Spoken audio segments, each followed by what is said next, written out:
23 minutes away from the top of the hour of 1 o'clock here on your Thursday afternoon. Welcome back to the show, Te Whānau.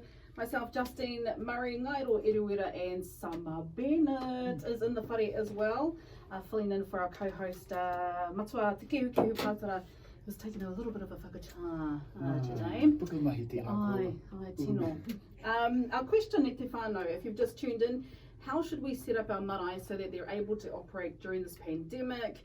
There's nothing like a devastating thing or incident to happen in the country like the earthquakes and COVID-19 to kind of, push people to do things that will make them prepare a bit better or ready themselves and their whare and their marae. So Summer's got a new mahi with Te Runanga o Ngāti Ranginui.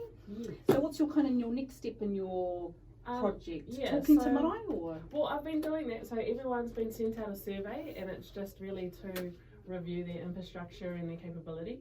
And then from there we want to move into some building capacity for our marae. So that's like infectious disease control training with civil defence so that people can actually have a look at what these pandemics are and understand more about how they all come about and how we can look after our whānau in this time. And then other things like doing food certification at each marae so that we can actually keep our kitchens open as commercial kitchens and tick all of those Pākehā boxes.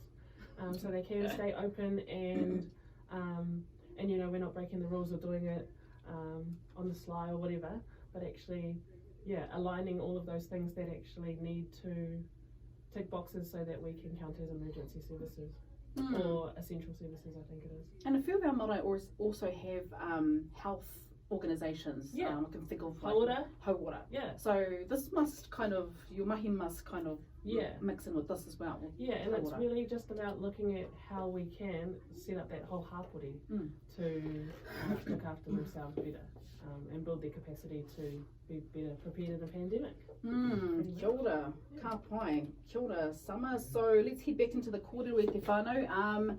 Thanks for the feedback on our Moana Radio Facebook page. Don't forget you can submit if you've got any burning whakaaro that you'd like for us to maybe have a bit of a whakawhiti kōrero. Feel free to hit us up on our Facebook page or email admin@moanaradio.co.nz.